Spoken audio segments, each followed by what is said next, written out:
We're going to be in chapter 2, beginning with verse 17 and following in the book of Romans.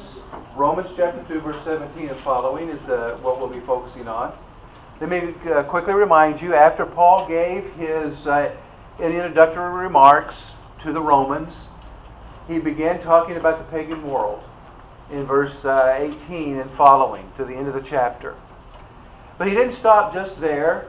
When we go into the first part of chapter 2, he talks about and talked to about the moralist, the person who feels that he is a pretty decent Joe, and things are okay. He may not be perfect, but he's not. At least he's not as bad as the ones that he just described in the first part of chapter 1. Tonight, he's going to shift now from the moralist to the Jew. And he's going to talk about those who have been entrusted with the law. Now that's going to carry into chapter 3, where he's talking to the Jew. And when we work our way down through here, it is kind of easy for us to get lost, because Paul insinuates some things that are kind of hard for us to understand, because we're not Jewish living in that period of history.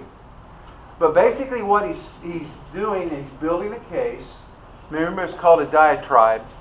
He is presenting one side of the issue, and then he's dealing with the perceived objections or questions that the others might ask. That's what he's doing. And when he's going to get through with the Jewish segment here, basically what you're going to end up with in the book of Romans, you have a universal problem that all people have, whether you're Jew, Greek, or whatever. Everyone, in one sense, is in the same boat. Now, there are some that are in a little bit in more issue with God than others. The pagan, for example, does not have the law of God, but they have general revelation. But when you get to the Jew not only is struggling with breaking God's law, but they have been entrusted with God's law. So the demands upon them were those to whom much is given, much is required. You need to understand and listen to that. And even though I don't say it like I should, or as often remind people as I should, you know, at the conclusion almost of every sermon, it should be stated, now you have more to be responsible for than you did have. And that responsibility, once a person has that gift of more, they need to realize indeed they're going to be held more accountable for that. So he's moving to the Jew now, and the words are kind of scathing, because he begins kind of dismantling this false sense of security that they have. Okay? Indeed, verse 17 begins, you who are called a Jew and rest on the law and make your boast in God. Now notice how he's setting this up. He is speaking to a segment of the Roman church there that are Jewish, and he's pointing out something about them. He says, you who call yourself a Jew, who boast in God, who rest upon the law. So they understand where he's coming from. And he speaks a language they understand. And verse 18, and know his will, and approve the things that are excellent, being instructed out of the law. So he's laid that groundwork. And he's basically nailed it by pointing out to the Jewish people, talking about those that were observant of the law, that they were indeed, they rested on the law, they made their boast in God, they know his will, they approve of the things that are excellent, being instructed out of the law, and are confident, he continues, that you yourself, you're a guide to the blind, a light to those in darkness, an instructor of the foolish, a teacher of babes, having the form of knowledge and truth in the law.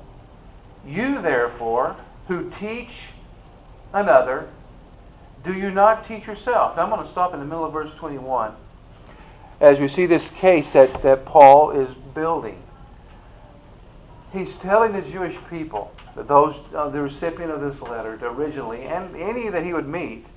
Now listen, you feel confident and blessed in that God has particularly chosen the Jewish people to entrust to them His law, the covenants. And we're going to get to the reports of the covenants in just a few moments.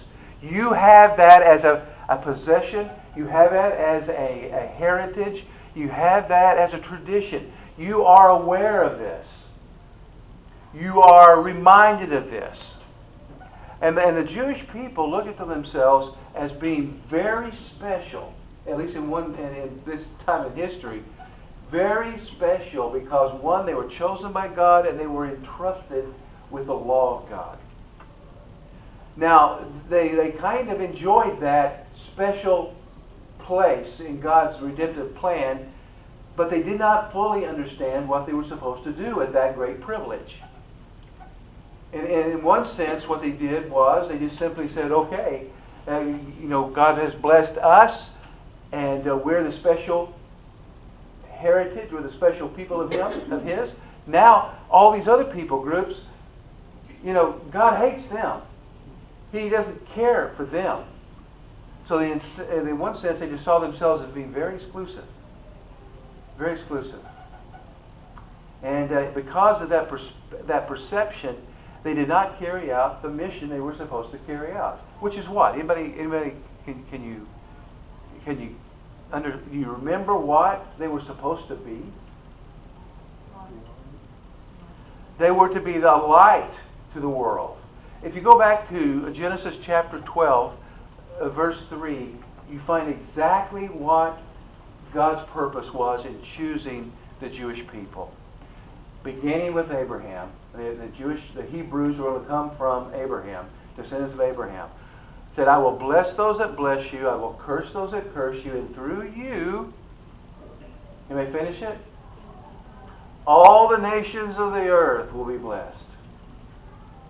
So, what ultimately, what we're talking about, God's mission for those people that He chose, it wasn't because they were the most powerful. It wasn't because they were the most creative. It wasn't because they were the smartest or anything like that. It wasn't none of those kind of exterior things.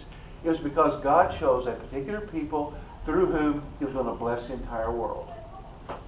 And when you get to the law, and after it was given, Mount Sinai to Moses, and then Moses wrote down in the 5 books of Moses, Exodus, Leviticus, Numbers, Deuteronomy. When you find those there, those are written down. God gave those to His people for a very, very particular purpose. Now, this is where critics kind of miss the boat because they like to point out certain kind of things.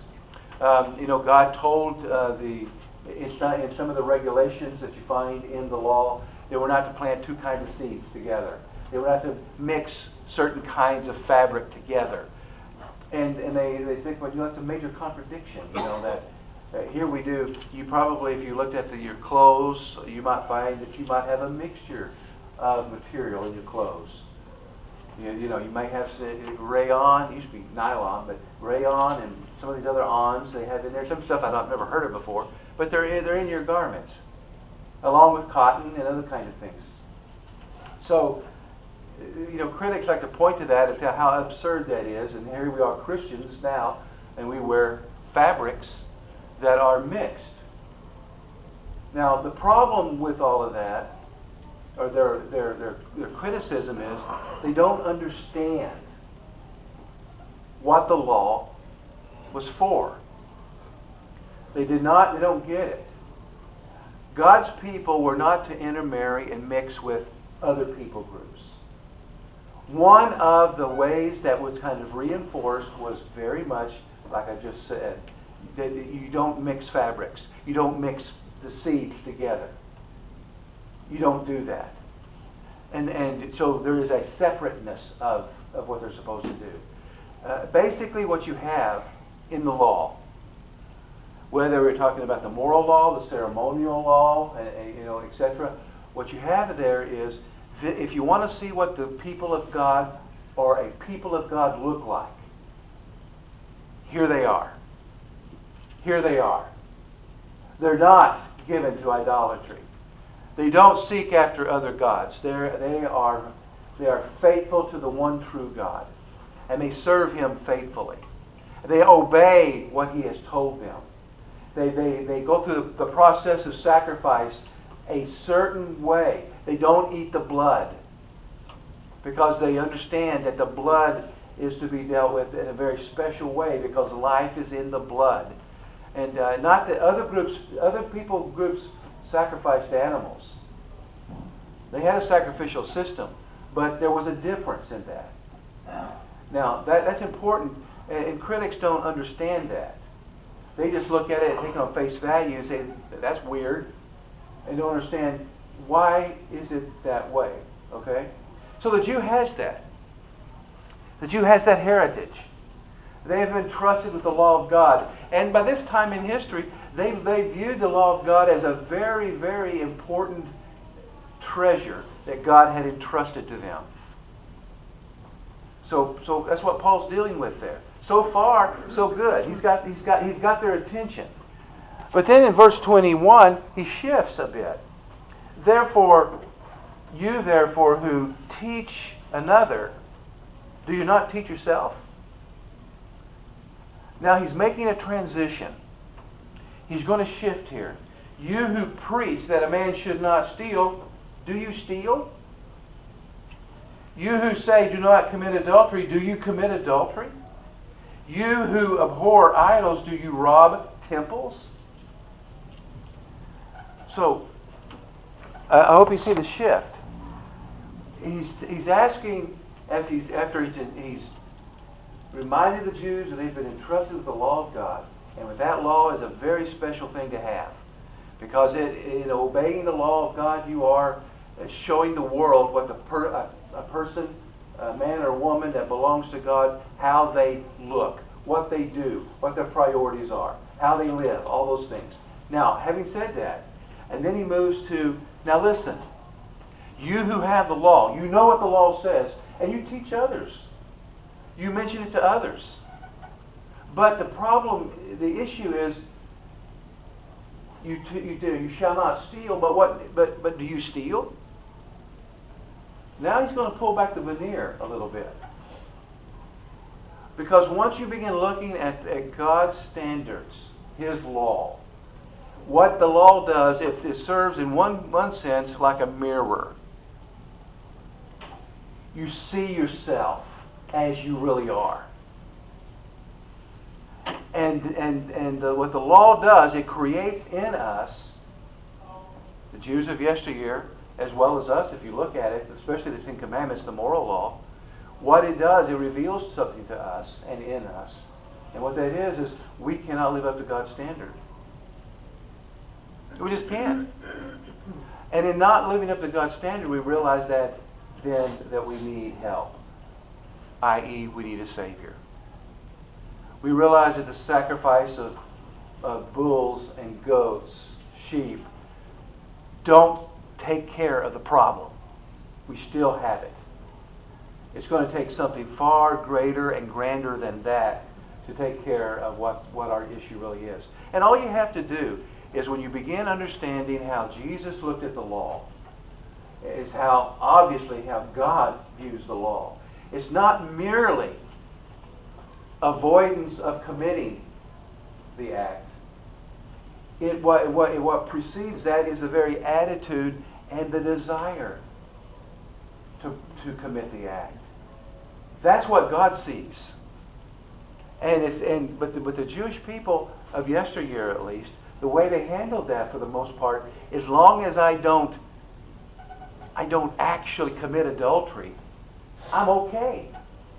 As long as I don't actually do it, but it doesn't do anything what they want to. That's why, what's the last command in the Ten Commandments? You shall not, the C word, covet. You shall not covet. Can I tell if you are coveting something? just by looking at you? Not necessarily. Not necessarily. I can't see that because all I see is the externals. Now, if your eyes are great big, your tongue's hanging out, maybe I can tell that maybe you are coveting whatever that thing is. But for most of the part, I can't.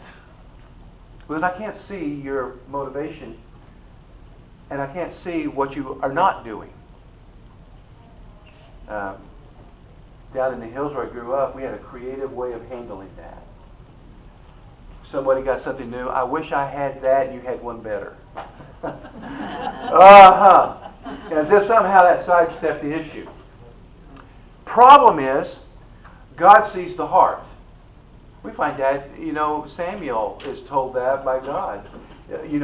Man sees the outer appearance, but I look at the heart. So when we talk about the Ten Commandments, we need to realize that each one of those commandments, it's not simply the outward expression of it that can be the issue. It's the inward attitude. When you look at the Ten Commandments, when you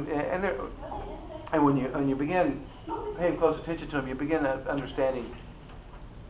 I may not do that. I may not actually do that as far as commit it, but I might want to. I might feel tempted to. And in the midst of that, not realizing that I've broken it. I've broken that command. It doesn't take long to figure that out. Now, a lot of times we don't think of it that way. We like to do the comparison game. We think that basically we think of ourselves, and most people do anyway. Not everybody, but most people do have the idea that I'm a good person. Well, what does that mean? It's a very, very generalized statement. I'm a good person. Compared to what? Compared to who? How am I really a good person? Well, I pay my taxes, maybe grudgingly. If I could figure out a way how not to, you see, and if you can figure out a way, so basically, I do pay my taxes. I don't drive too much over the speed limit. Are you getting it now? But if I could, would I treat 57 like the Autobahn? Just as fast as the car, would I do that? I don't know. I know some people seem to. My point simply is this. Where Paul is going with this, he's going to show the Jewish believers, you do have the law. You've been entrusted with the treasure of the law. But the problem is, you're not keeping the law.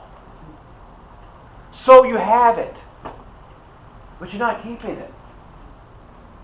And that's the problem. When Jesus says, "You have heard it said of those of old, you shall not murder." But I say to you, he just doesn't stay with the outward expression of the act of murder. He said, "But if I say to you, you get angry with your brother, you have committed murder in your heart." Same thing with adultery. You may not actually do it, but in your heart, the seed of it is already there. You see, and the Jewish believers are struggling with that because they've been entrusted with the law, and they've done their best to keep the law. Many of them did. I mean, even the Pharisees went to, if you had 10 pieces of corn, they'd count out 9 they would keep, and 1 they would tithe.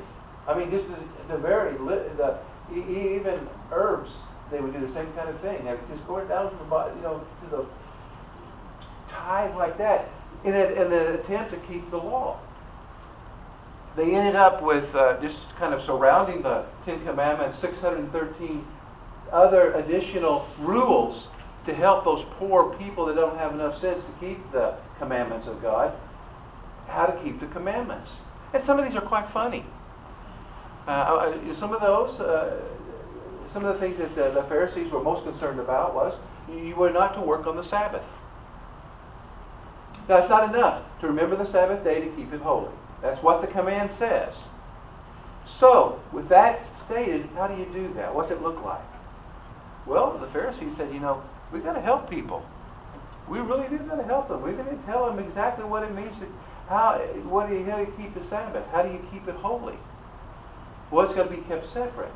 So God rested from His work on the Sabbath day. You are to, on the seventh day, you are to have a day of rest. So what does that look like? Well, what it looks like, ladies, don't look into a mirror on the Sabbath day. If you see a gray hair and pluck it. Work. If you had a chicken that laid an egg on the Sabbath day, you couldn't eat that egg because that chicken had worked on the Sabbath day. But if you remember, or when you sometime in your past, if you had an animal that a cow or maybe a goat or something like that you milked, when you can't skip a day. So hey, you can. It was fun. You can't. You can't catch the milk, but you can milk your cow out on the ground because the cow needs that relief. So you're going to have to do it. But if you caught the milk, you would be breaking the Sabbath, violating this. I'm still basically the Sabbath laws, breaking the Sabbath.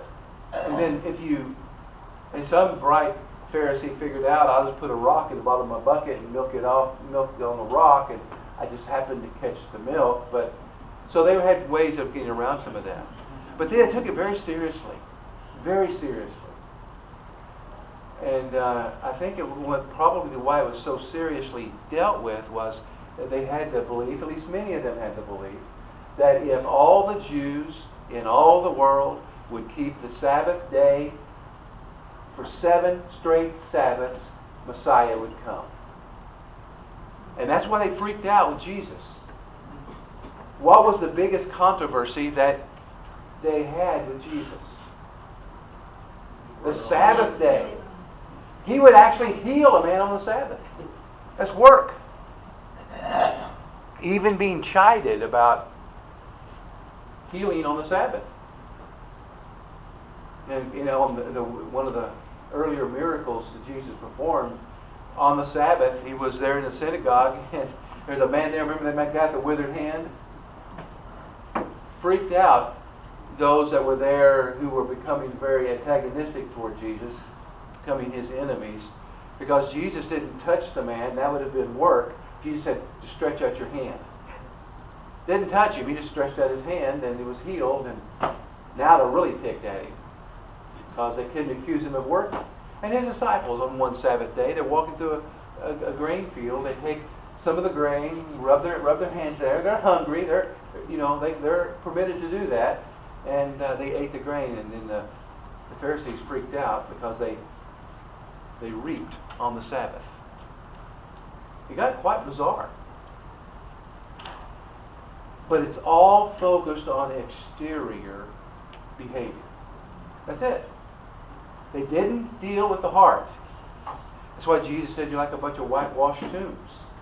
You look so nice on the outside, but inside, you're full of filth, decay, dead men's bones. You're like a cup, and you clean the outside. It's so nice and shiny, but inside is full of all kinds of corruption. You see, Jesus was revealing that merely having the law is not enough. You must keep it. Problem is, no one can. No one can. And the like I mentioned a moment ago, the law was like a mirror. It shows us our true reflection, what we really look like. It reveals that you got broccoli stuck between your teeth. You didn't even know it was there. That's what the law was doing. And Paul is going to point that out. He goes on in verse 23. You who make your boast in the law, do you dishonor God through breaking the law? For the name of God is blasphemed among the Gentiles because of you, as it is written. From Isaiah chapter 52. The idea there, of course, you have the law, but you break the law. And because of that, God is blasphemed from the peoples, from the nations. Oh, by the way, just so you probably are aware, old Joe Pagan out there probably hasn't darkened a church door except maybe to go to a funeral or maybe a wedding a couple, 3 times in his life. He knows how Christians should live. He knows. And he might tell you. He might tell you. When the news breaks about all this kind of stuff going on, with some of these high-profile Christians, they know. A Christian shouldn't live that way. Anyway, questions or comments before we move any further?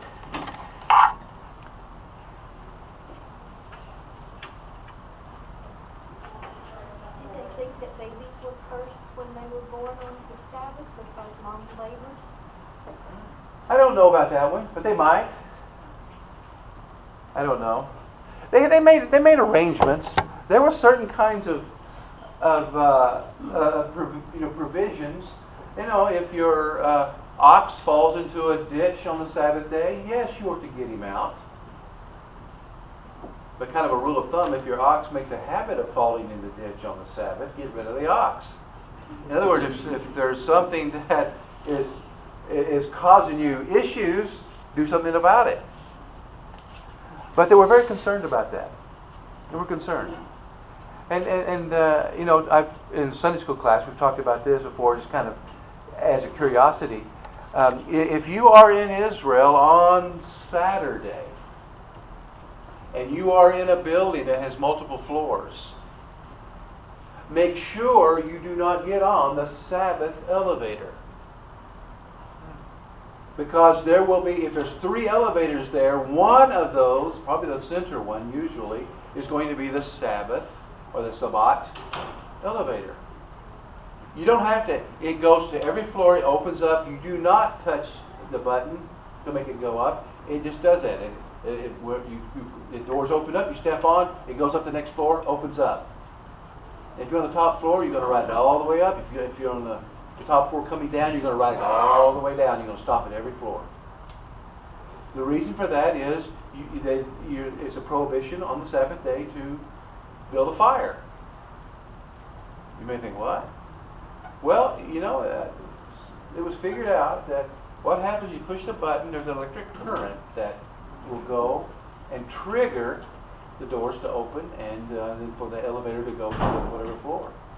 That's like building a fire because of that electric current, that spark, as it were. So they got things like that figured out. So don't walk on carpet with socks. Well, I don't know about the static electricity, No. but I don't know. There might be. I'm not sure.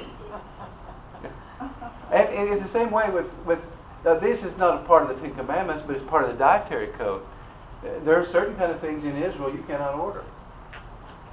You just can't order it. You will not be able to eat bacon. You will not be able to get ham or a pork chop. And you will not be able to eat a cheeseburger.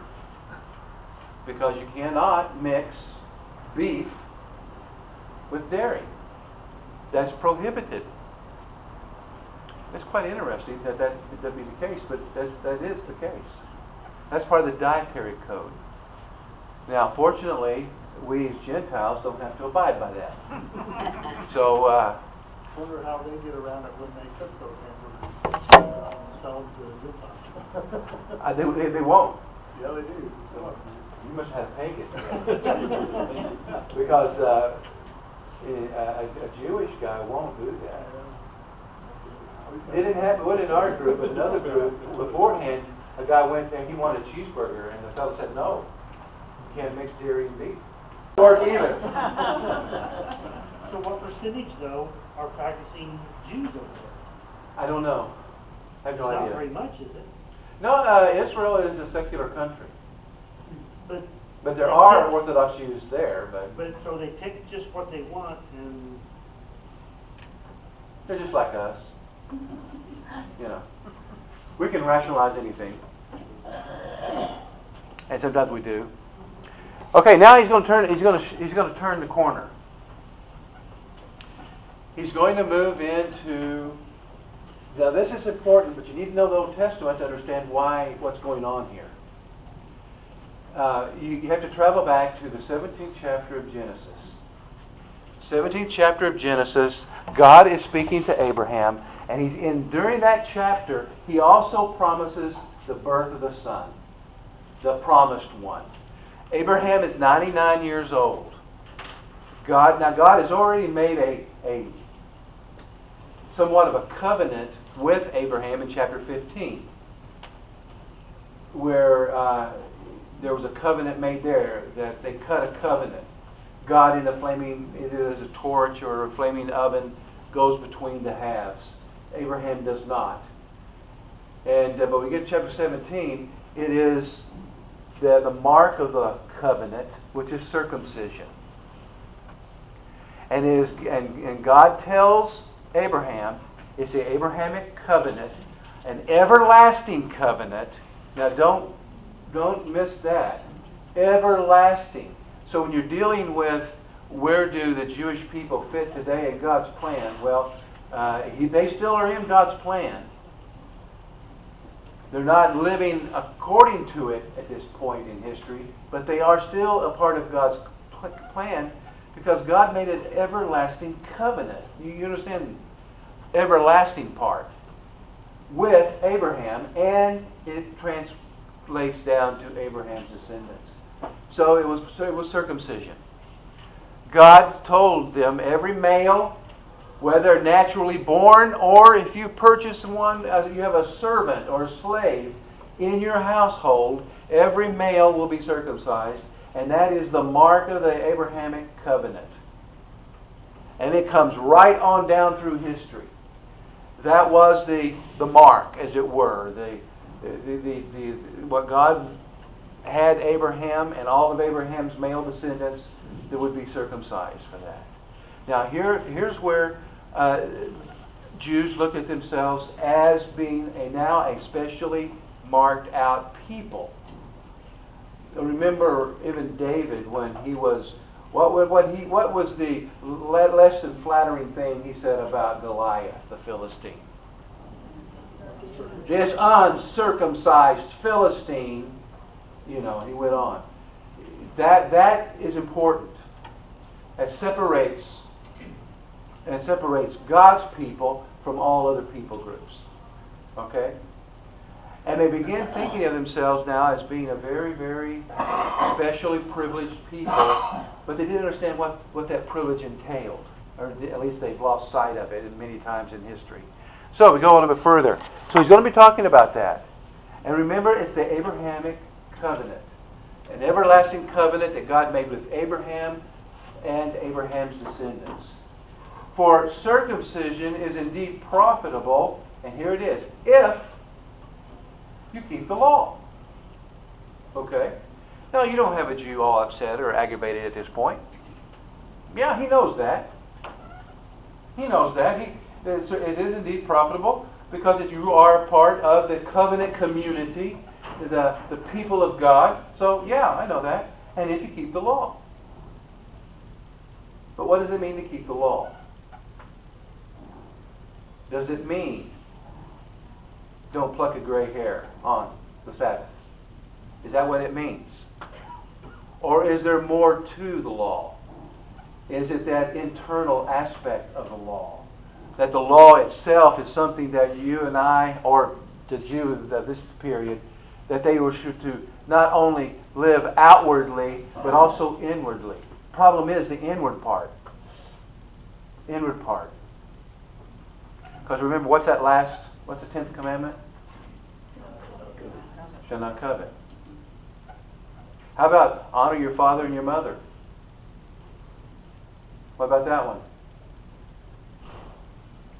Now, I wouldn't say anything, I'm not pointing fingers at anybody, but did any of you ever disobey your parents when you were growing up?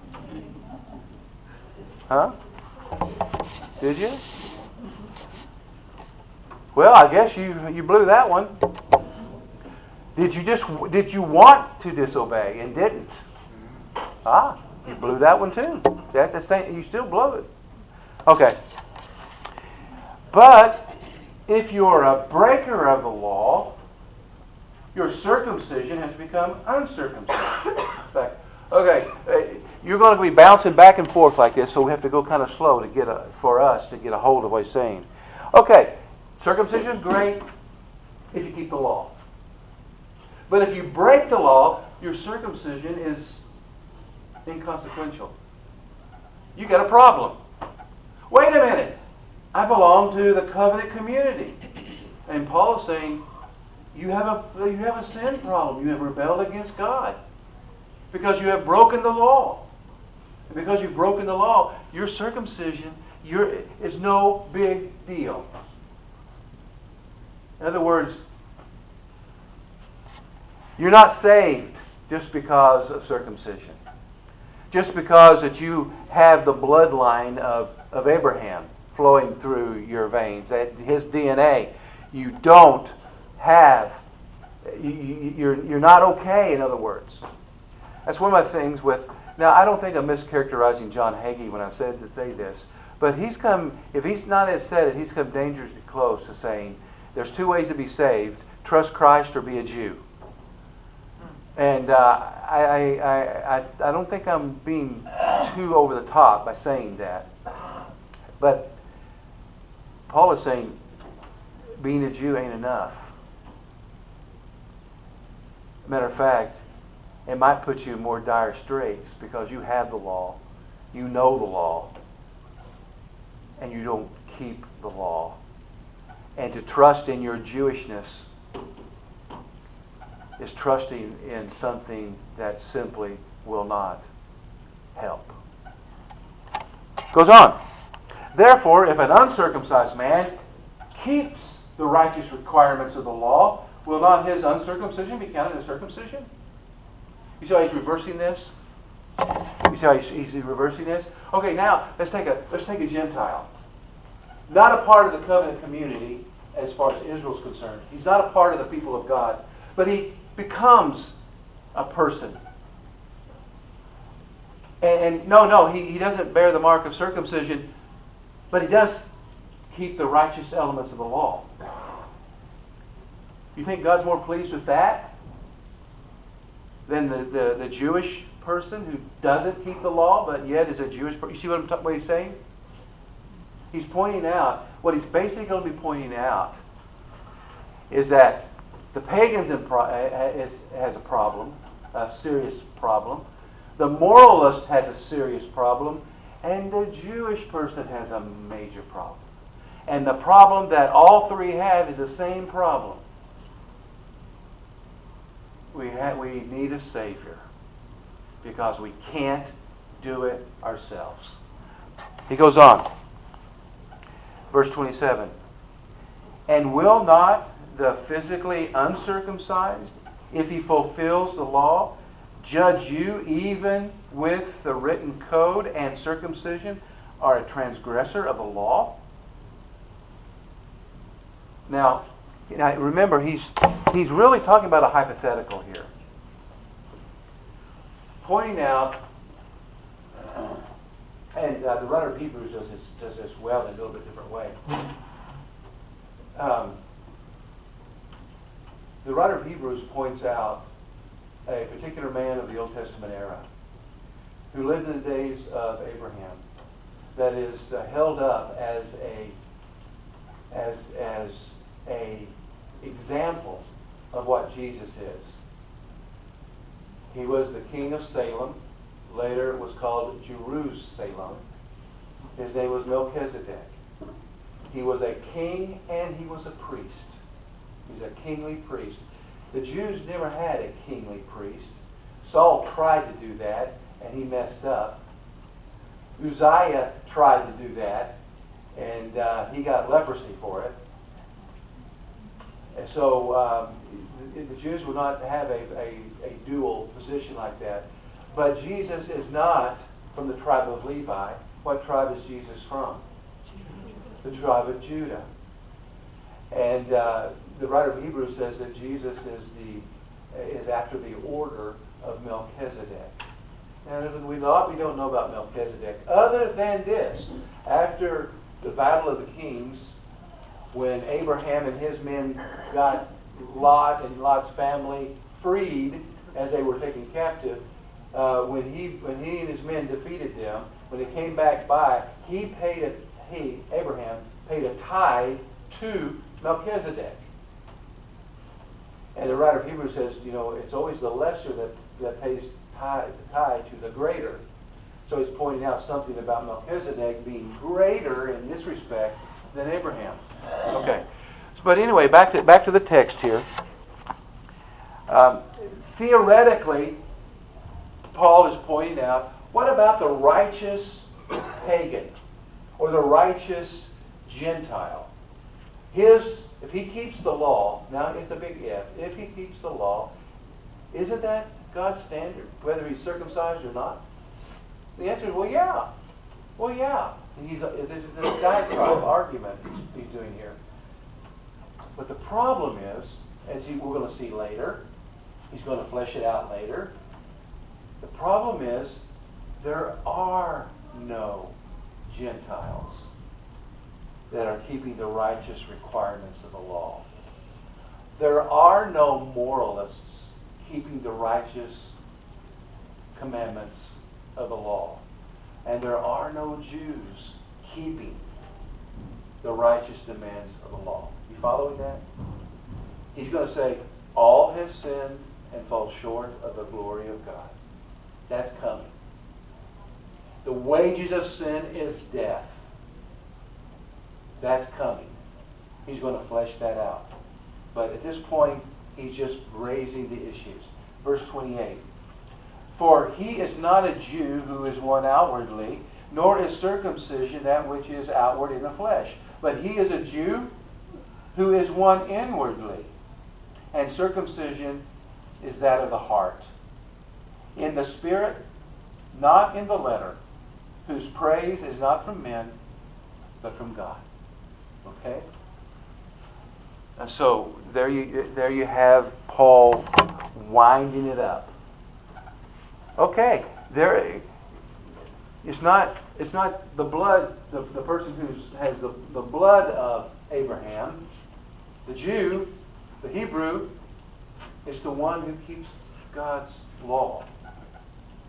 But again, we're going to discover there's no one doing that or able to do that. And that's why we're in such a mess. We're in such a mess. And when you come to the law of God, it doesn't take long as you go down through the Ten Commandments to realize that we blow it. We don't have to go through all of them. It doesn't take too long. It doesn't take too long. Even the first four that deal with our relationship with the Lord. Have you ever used God's name in vain? Now, what does vain mean?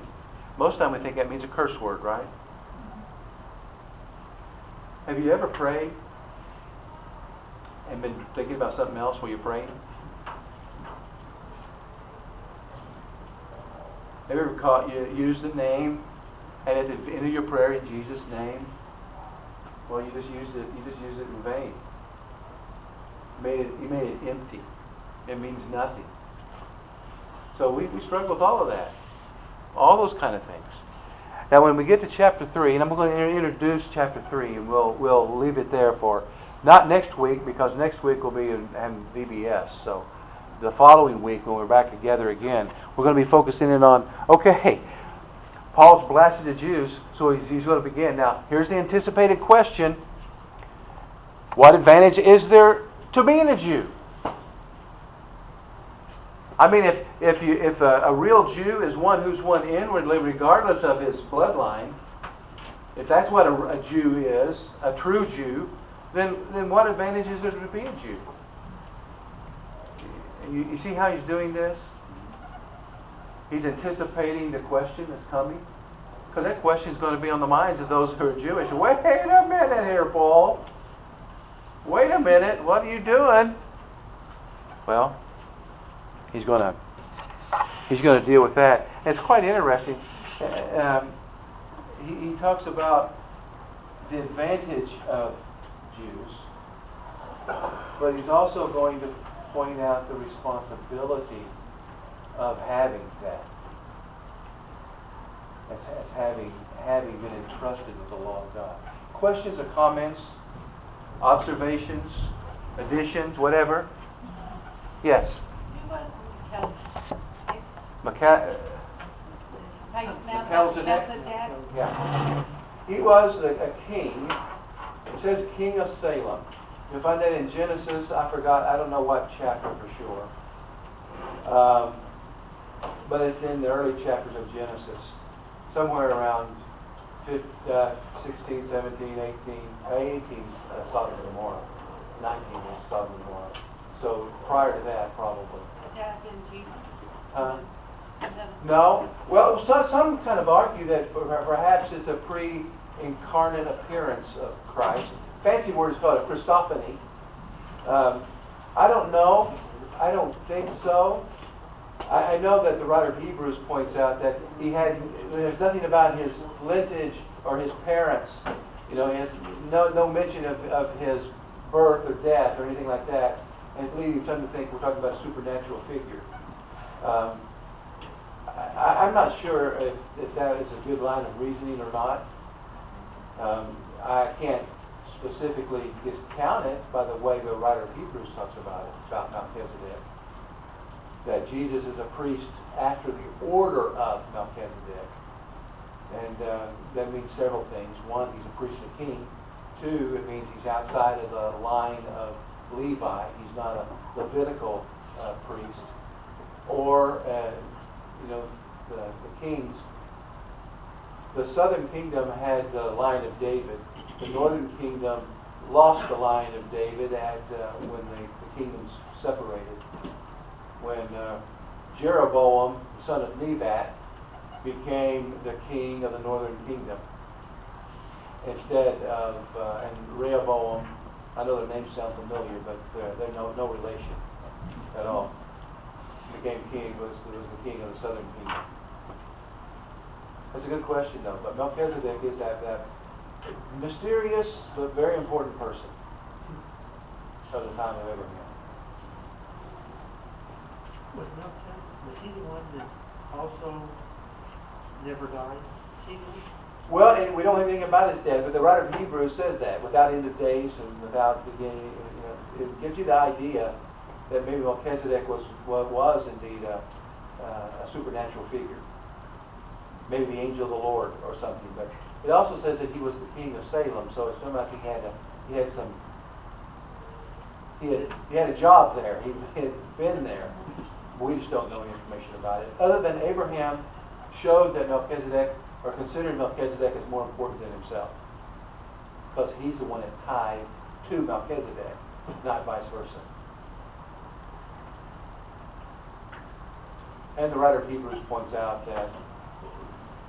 that makes Melchizedek superior to the Levitical priesthood, because Abraham's descendants would be, among the descendants would be the Levitical priesthood, and this priest was one that was more important than Abraham was. Good questions. Anything else? Did they claim the same lineage for David?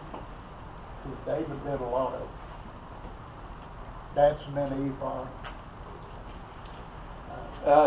David is from the tribe of Judah. Yeah, he's in trouble. Yeah.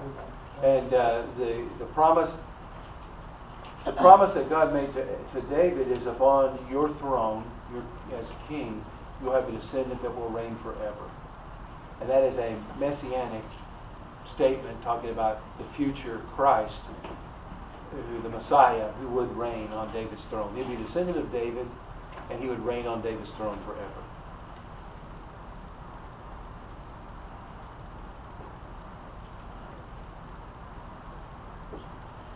All minds clear? Okay, well, thank you for your kind attention. Appreciate it. Thank you. See you in a couple weeks.